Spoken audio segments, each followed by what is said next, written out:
Good evening, and I'm Catherine Murphy. I'm with the Kittitas League of Women Voters, and thank you for joining us for becoming a savvy media consumer and publisher. One of the first things I'm going to say is that tonight's event is going to be an overview of the ways we do that, because there's a lot of data out there. So I'm going to overview a lot of resources that are available, and there's going to be time for questions also. And I'm really grateful that all of you came, and I'm going to go ahead and share my screen. I actually have a PowerPoint tonight, and we can look at a few things on there. We may look at some things on video too. So here's where we are.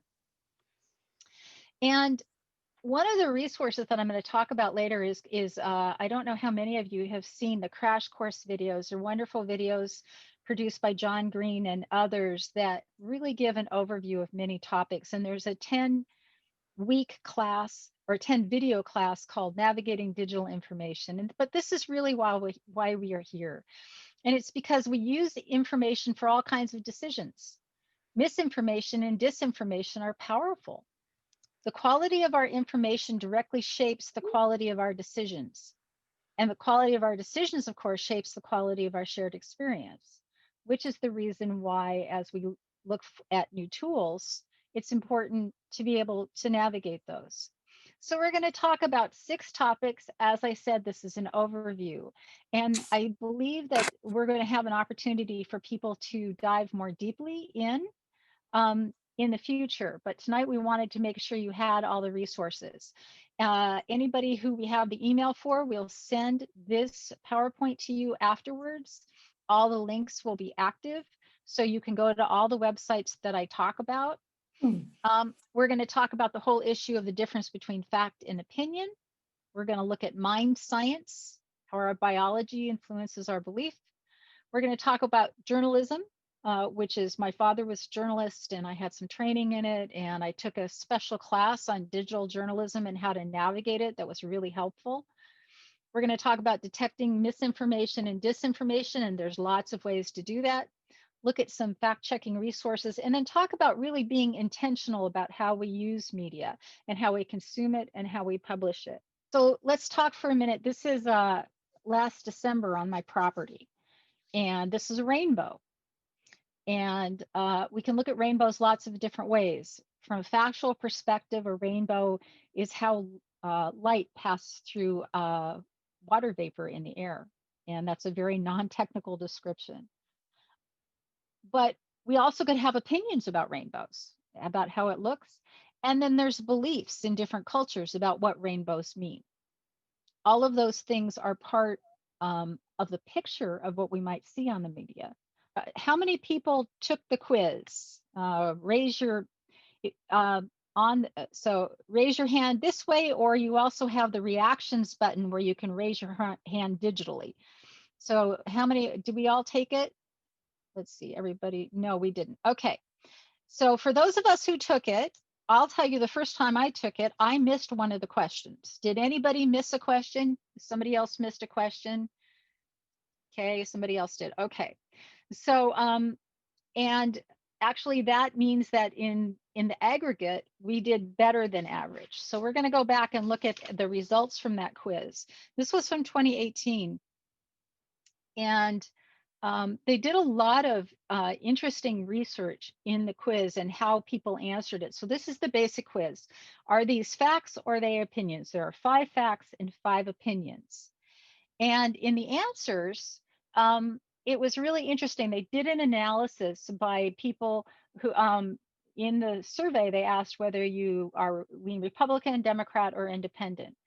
And what's interesting in each question, how many people got it right? So in this first question, 54% got it right. But you'll see an interesting spread depending on how people did. Healthcare, we were a little bit more accurate there. Again, immigrants, a little bit less accurate in the aggregate. ISIS, about 68% knew the answer, that was a fact. 77% in aggregate knew that President Barack Obama was born in the United States, but there's a big difference here among the different political leanings. And again, the same thing is true on this opinion. You'll notice that in this case, the split is different again. And here on spending on Social Security, only 57% got it right. But notice that Republicans and Democrats did better on that. Republicans and independents did better than Republicans. So why look at this? Why look at fact versus opinion? Well, if we want to make decisions, we're going to want to make decisions based on factual information.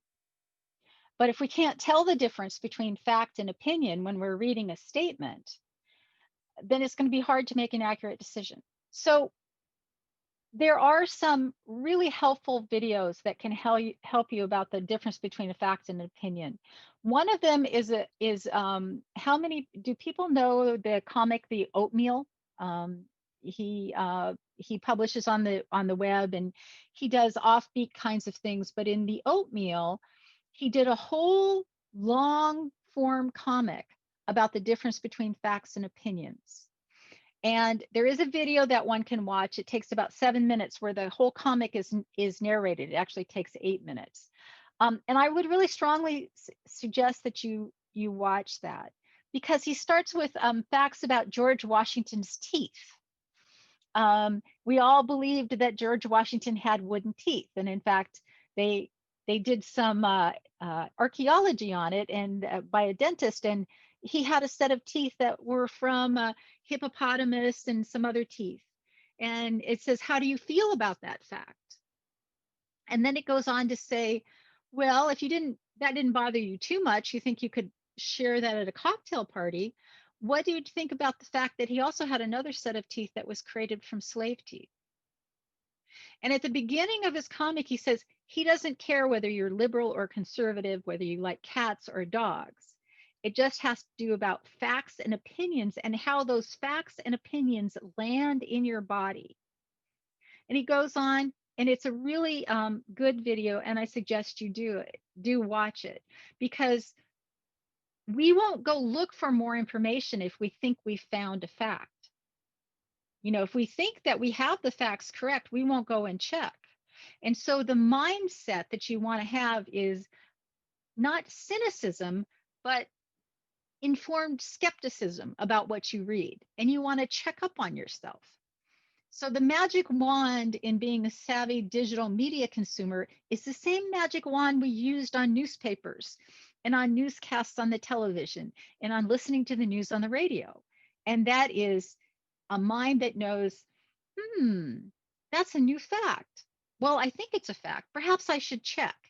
And now it's easier for us to check those facts, because we now have computers and we don't have to go to the library and find the encyclopedia.